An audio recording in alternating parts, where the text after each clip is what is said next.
What's up YouTube? Jeff back again, dopetechdaily.com. Today I'm bringing you guys my promised LG G6 Q&A video. I've had the phone now for about a week, almost a week, and I wanted to give you guys a few follow-up impressions and answer some of the questions that I got in the Q&A section in the comments of my last video. First of all, a huge shout out to you guys. A lot of people responded, got a lot of views on that video. Really appreciate it. I was glad I was able to bring you guys this early coverage. Now, first of all, again, remember this is a pre-production unit, so it's not final software. So all the stuff like battery life, camera, all that stuff's gonna have to wait till I get the official review unit, which will be in a couple of weeks. Then I'll have a full review out on the camera, all that stuff. These are just some impressions and some questions people had.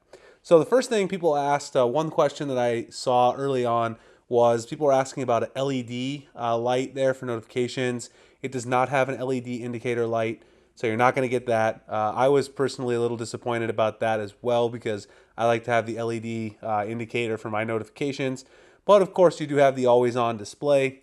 And that leads me to another question that someone asked about. They were asking about the always on display and what the options are. The options in the always on display, pretty similar to the ones you got on the G5. You can choose between a couple different types of content. You can do digital clock, analog clock, or signature. See, I chose the signature there with my Twitter handle right there. You also get the notifications. They show you some sample notifications there with the alarm. You've always got your battery there on the home screen as well, so you can sort of see what it's going to look like. You also have a clock here, which you can set the time on which the always on display is going to be on and off. I actually really like this option because when I'm in bed at nighttime, I'm the kind of person who always keeps my phone by my bed or sometimes even in my bed so I can check it. I have a bad habit of that. This lets you turn off the always on display because you don't want that while you're in bed. Another option which you have now is to turn on a brighter always on display. I don't really know who that option would be for. I'm never going to use it because, for one thing, since this is an LCD display, you're obviously going to use more battery if you're using the always on display already. I don't want to make it brighter because it's obviously going to use more battery, and actually if you turn it on, you'll notice a significant amount of battery drain. If you try to do it for the first time, it'll actually tell you it's going to drain more battery. The next thing someone asked about is USB Type-C. I covered that in the first video. Yes, it does have USB Type-C. Also has Qualcomm Quick Charge 3.0. Someone asked if I thought the Snapdragon 835 was needed in the LG G6.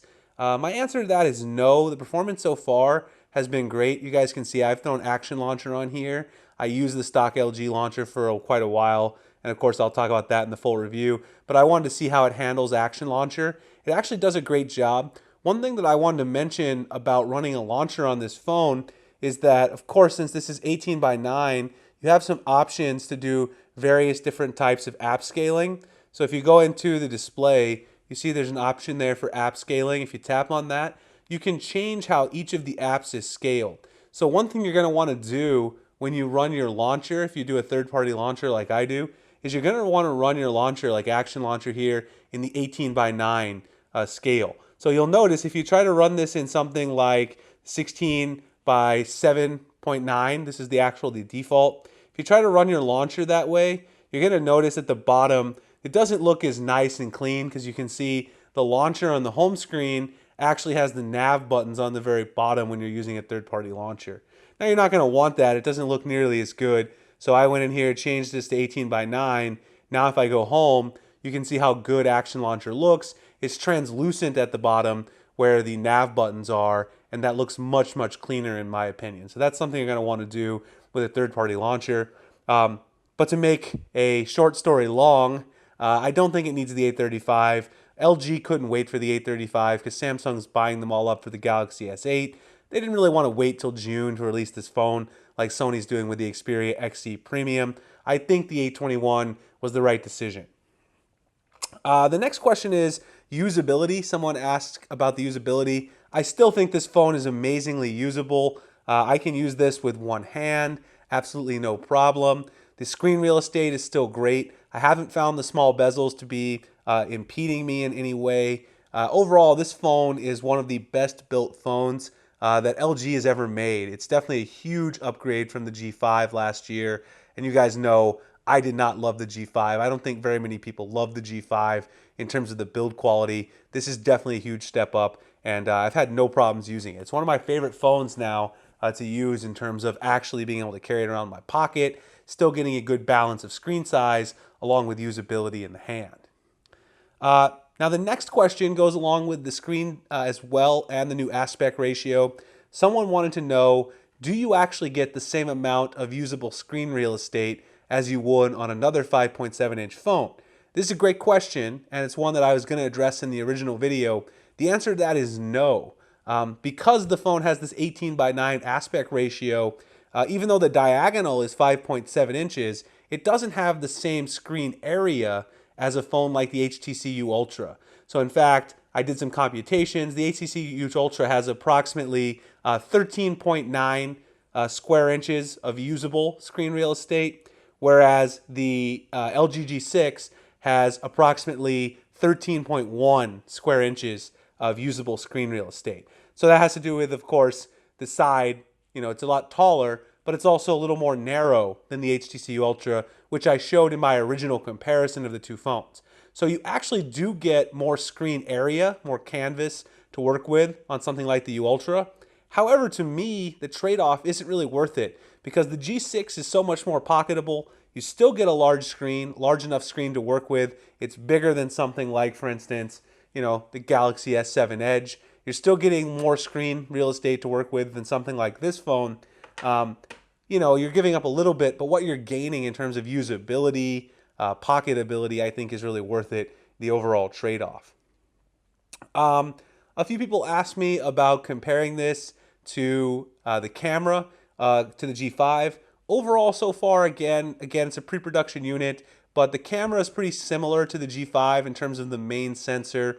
What you do get is you get the upgraded wide-angle sensor. It's actually improved to be the same quality as the main camera, which actually improves things in terms of the wide-angle shots. Again, once I get the official review unit, I can comment a little more on that. But to me, the camera doesn't seem like a huge step up in terms of the main camera. The main appealing thing is the wide-angle. I did shoot a vlog with the front-facing camera talking about my wrap-up MWC thoughts. So if you're interested in the front-facing camera, you can go check that out as well.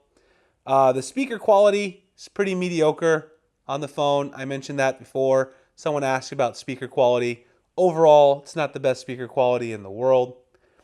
And then some people asked me to comment on how I feel about the region-specific features. There's really nothing to say about that other than I think it's really stupid. LG does this a lot. So, of course, in the US, we've got wireless charging built in here. You're not going to get that in other regions. Overseas, they've got the hi-fi audio DAC. You're not going to get that in the US. It's just a weird sort of mashup of features that you get in some countries that you don't get in others. Why can't you just put all that great stuff into one phone? And that's what I would have liked to see LG do. Overall, I think they've made an amazing phone. I've been really impressed with it this week I've got to spend with it. I'm looking forward to getting the official review unit so I can give you some official comparisons for battery life and camera because I know people really care about that. Battery life has been fine. I've gotten 3.5 to 4.5 hours depending on my usage, but I can give some official stats when I do get that review unit. All right, so that is my 1 week impressions and a quick Q&A with all the questions I got. Sort of tried to hit the big substantive questions that people asked. If I didn't get to your question, feel free to drop a comment below and I'll get back to your question in the comments section, maybe address it in the full review. I really appreciate you guys checking out this video. Please like and subscribe if you haven't already, if you enjoy my content. Find me at dopetechdaily.com, Google+, Twitter, and Instagram with the links in the description. And I'll see you guys in the next video. Thanks a lot for watching.